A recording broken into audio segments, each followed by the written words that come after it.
নমস্কার, আপনারা দেখছেন শেষের কবিতা সুন্দরবন ইউটিউব চ্যানেল। আজকে আমরা প্রকাশ করব ওয়েস্ট বেঙ্গল স্টেট ইউনিভার্সিটির ফার্স্ট সেমিস্টার বেঙ্গলি মাইনর সিলেবাসের অন্তর্গত আজকে সাজেশন আমরা প্রকাশ করব। আমরা ইতিমধ্যে ফিফথ সেমিস্টার পরীক্ষা অতিক্রম করে এসেছি। থার্ড সেমিস্টার পরীক্ষা হচ্ছে।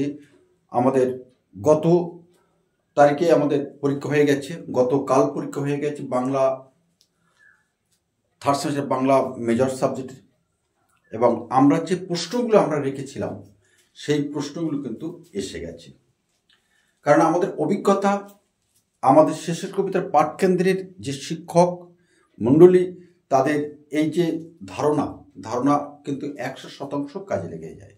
তো আমরা আর বেশি কিছু না বলে আমরা চলে যাব ফার্স্ট সেমিস্টারের বেঙ্গলি মাইনর সিলেবাসের অন্তর্গত যে সাজেশন আমরা প্রকাশ করব। তো সাজেশন প্রকাশ করার আগে আমার প্রিয় ছাত্রছাত্রীরা বলি, তোমরা তো বাবা দেখছো আমাদের চ্যানেলটা, তা একটা সাবস্ক্রাইব করলে কি তোমাদের পয়সা নষ্ট হবে? তাহলে আমাদের চ্যানেলটি একটু সাবস্ক্রাইব করে আমাদের পাশে থাকলে আমাদের ভীষণ ভালো লাগে, অনুপ্রেরণা পাই তোমাদের কাছ থেকে। আর তোমাদের কাছ থেকে অনুপ্রেরণা পাই বলে কিন্তু আমরা এই ধরনের কাজ করতে আমরা বদ্ধপরিকর হই, আমরা উৎসাহিত হই। তোমরাই আমাদের উৎসাহে সঞ্চার করার জন্য যাবতীয় উৎস আমরা ছাত্ররা। কারণ আমাদের কাছে আমরা ছাত্র, আমরা বল, আমরা ছাত্র দল। আর এই ছাত্র দলই হচ্ছে আমার মূল শক্তি, মূল কাঠামো। আমরা কবি ঈশ্বর গুপ্তকে স্মরণ করে আজকে আমরা সাজেশন প্রকাশ করব। কবি ঈশ্বর গুপ্ত একটা ছড়ায় বলছেন, আগে ছড়িগুলো ছিল ভালো, ব্রত ধর্ম করত সবে, একা বেতুন এসে শেষ করেছে, আর কি তাদের তেমন পাবে। আমার এই ছড়াটা বলার উদ্দেশ্য হলো এই যে এই 10 বছরের মধ্যে আমরা 3টি সিলেবাসের মুখোমুখি আমরা হয়েছি। 3 রকম পদ্ধতি।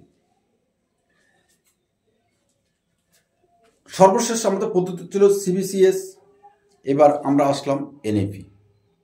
অর্থাৎ এক জায়গায় এক রকম প্রশ্নের ধরন নিয়ে একই প্রশ্ন, একই বই, একই সিলেবাস, কিন্তু প্রশ্ন কাঠামো নিয়ে কিন্তু একটা প্রশ্ন উঠে গেছে ছাত্রছাত্রীদের মধ্যে।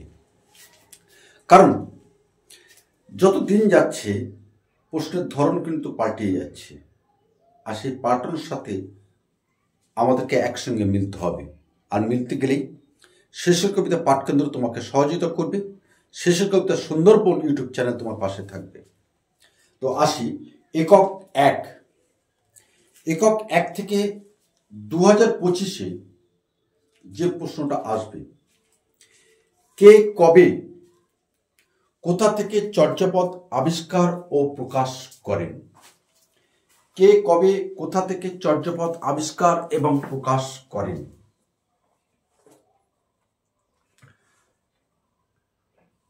বাংলা সাহিত্যে চর্যাপদের ঐতিহাসিক গুরুত্ব আলোচনা করুন।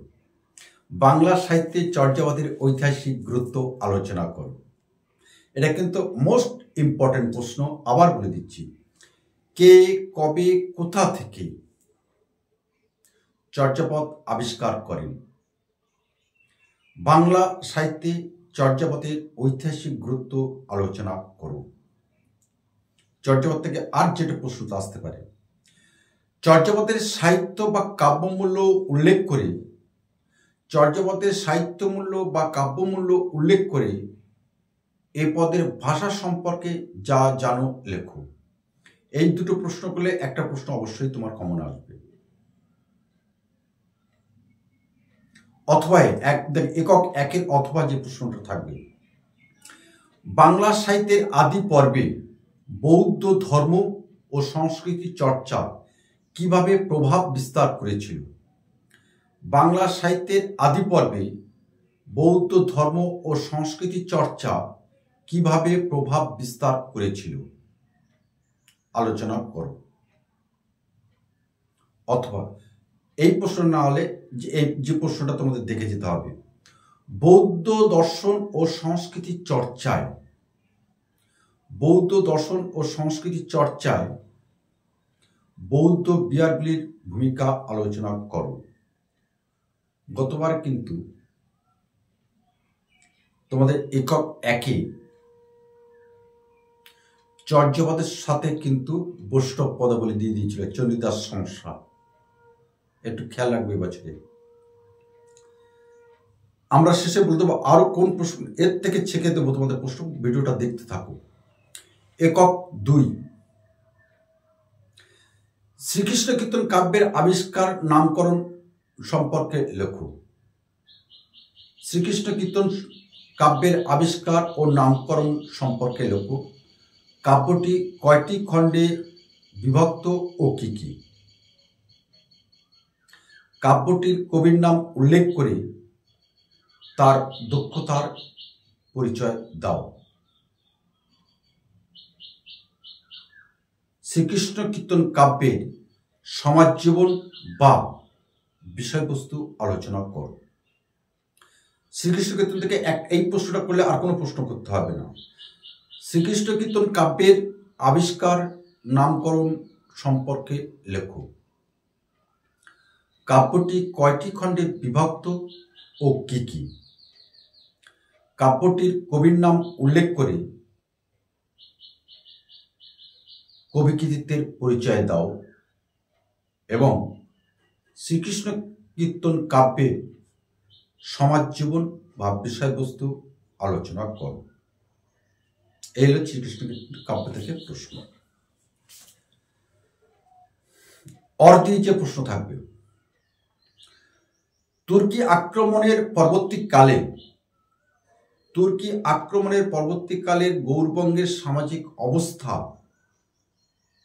অথবা এটা করতে হবে, তুর্কি আক্রমণের পরবর্তীকালে গৌরবঙ্গের সামাজিক অবস্থা, অথবা বাংলা সাহিত্যের ক্রান্তিকাল বা যুগান্তরকাল বা মানস প্রস্তুতির কাল সম্পর্কে তোমার অভিমত আলোচনা করো। আবার বলছি, খুব ইম্পর্টেন্ট প্রশ্ন। বাংলা সাহিত্যের ক্রান্তিকাল, যুগান্তরকাল বা মানস প্রস্তুতিকাল সম্পর্কে তোমার অভিমত ব্যক্ত করো। একক 2 মঙ্গল কাব্য থেকে যে প্রশ্ন থাকবে, যে প্রশ্নটা খুব ভালো করে করবে, চণ্ডীমঙ্গল বা ধর্মমঙ্গল কাব্যে, চণ্ডীমঙ্গল বা ধর্মমঙ্গল কাব্যে আর্য ও অনার্য সংস্কৃতির যে সমন্বয় ঘটেছে তা আলোচনা করো।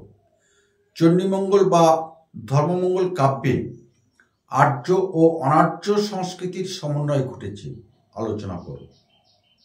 অথবা কবি সম্পর্কে একটা করে যেতে হবে, তিনটি কাব্যের থেকে একটি করে গেলেই এখান থেকে কমন পেয়ে যাবে।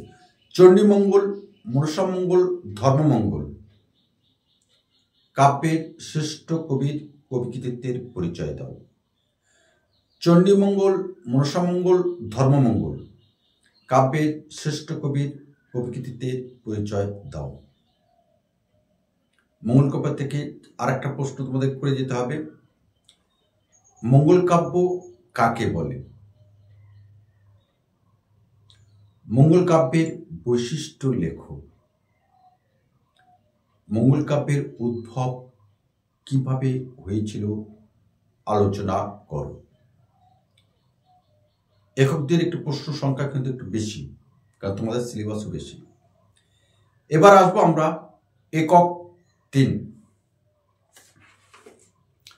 একক 3-এ আলোচনা করার আগে বলি, ইতিমধ্যে আমাদের শেষের কবিতা পাঠকেন্দ্র হিঙ্গলগঞ্জ, উত্তর 24 পরগনা অতিক্রম করে ছাত্রছাত্রীদের আহ্বানে নিউ ব্যারাকপুর মহাজাতি পরিষদের সামনে ইলা অ্যাপার্টমেন্টে হয়েছে। অলরেডি সেখানে বর্তমানে 3rd সেমিস্টার এবং 6th সেমিস্টারের ছাত্ররা পাঠরত। আর আমাদের যদি এই শেষের কবিতা পাঠ কেন্দ্রে গতি প্রকৃতি আলোচনা যদি তোমাদের ভালো লাগে তাহলে অবশ্যই বারাসাত ওরিয়েন্টেড কলেজগুলি যারা ছাত্রছাত্রী আছেন মেজর এবং মাইনর কোর্সে অবশ্যই আমাদের নিউ ব্যারাকপুর মহাজাতি পরিষদের সামনে অবশ্যই আসতে পারো। ওয়েলকাম রইল তোমাদের জন্য। একক 3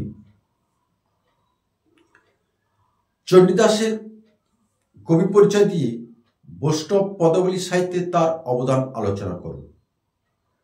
চণ্ডীদাসের কবি পরিচয় দিয়ে বৈষ্ণব পদাবলী সাহিত্যে তার অবদান আলোচনা করো, অথবা চণ্ডীদাস অথবা জ্ঞানদাস করতে হবে।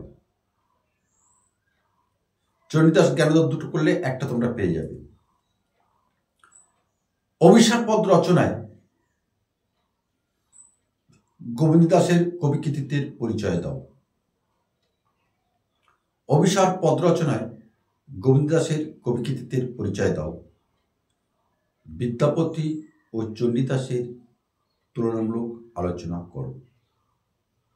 বিদ্যাপতি এবং চণ্ডীদাসের তুলনামূলক আলোচনা করো।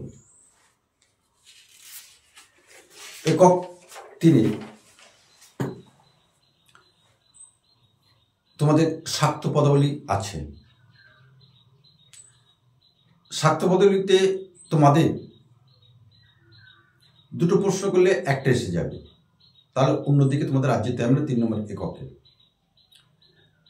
শাক্তপদ রচনায় কমলাকান্ত অথবা রামপ্রসাদ সেনের কবি কৃতিত্বের বা কবি প্রতিভার পরিচয় দাও।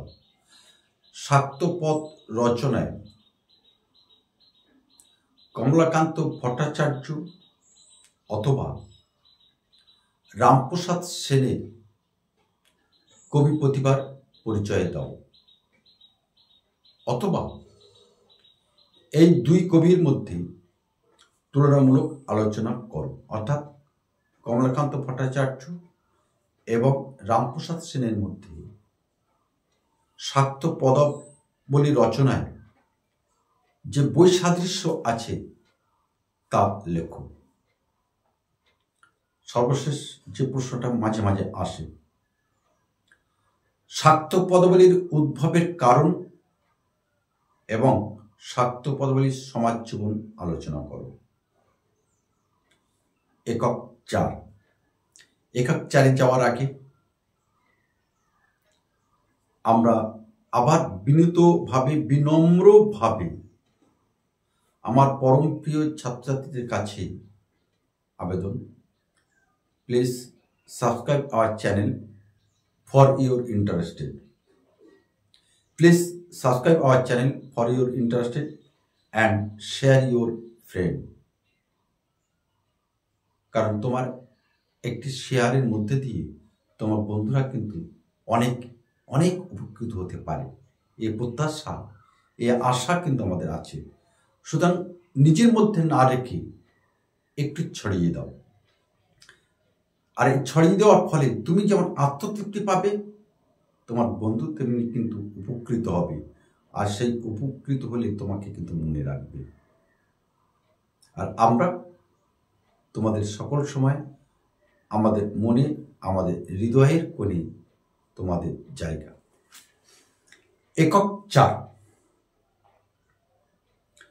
খেউর আখড়াই হাফ আখড়াই। খেউর আখড়াই এবং হাফ আখড়াই কবিগান সম্পর্কে আলোচনা করো। অবক্ষয় যুগে কবিয়াল মৃদুবাবুর কবি কৃতিত্বের পরিচয় দাও। অবক্ষয় যুগে কবি মৃদুবাবুর কবি কৃতিত্বের পরিচয় দাও। দ্বিতীয় যে প্রশ্নটা একক 4 খুবই গুরুত্বপূর্ণ, বাংলা সাহিত্যের ধারায় কবিগানের ভূমিকা কি? বাংলা সাহিত্যের ধারায় কবিগানের ভূমিকা কি? ভোলা ময়রার কবি কৃতিত্ব আলোচনা করো। নেক্সট প্রশ্ন, কবিগান বলতে কি বোঝো? পাঁচালী কি? 5 জন পাঁচালীকারের নাম লেখো। যে কোনো একজন পাঁচালীকারের ভূমিকা আলোচনা করো। আবার বলছি, কবিগান বলতে কি বোঝো? কবিগান বলতে কি বোঝো? পাঁচালী কাকে বলে? তুমি এসো, আমি আছি, ঠিক আছে। কবিগান বলতে কি বোঝো? পাঁচালী কি? 5 জন পাঁচালীকারের নাম লেখো। যে কোনো একজন পাঁচালীকারের ভূমিকা আলোচনা করো। সর্বশেষ প্রশ্ন এই ইউনিট থেকে, টপ্পা গানের প্রকৃতি ও বৈচিত্র্য সম্পর্কে লেখো। টপ্পা গানের প্রকৃতি ও বৈচিত্র্য সম্পর্কে লেখো। বাংলা সাহিত্যে অবক্ষয় যুগ বলতে কি বোঝো? আমরা 4টে এককের যে সাজেশন আজকে আমরা প্রকাশ করলাম। অবশিষ্ট থাকলো তোমাদের 5 দাগের টিকা, 2টো টিকা লিখতে হবে 10 নম্বর। আমরা পরবর্তী ভিডিওতে সেই টিকা নিয়ে আলোচনা করব। তোমরা দেখতে থাকো এবং আমাদের সাথে থাকবে, এইটুকু আশা আমরা রাখলাম। তো আবার শেষ কথাটা বলি, যদি আমাদের দ্বারা অর্থাৎ শেষের কবিতার পাঠ কেন্দ্রের দ্বারা এবং শেষের কবিতা ইউটিউব চ্যানেলের মধ্য দিয়ে তোমার যে তিল মাত্র উপকার হয়, তাহলে আমাদের পাশে থেকো এবং বেল আইকনটা প্রেস করে রেখো, কারণ সবার আগে সর্বপ্রথম তোমার কাছে পৌঁছাতে চাই। তো আজ আমরা এখানে রাখি। আগামী কোনো একটা সময়ে ঠিক তোমার সাথে আমার আবার দেখা হবে। নমস্কার।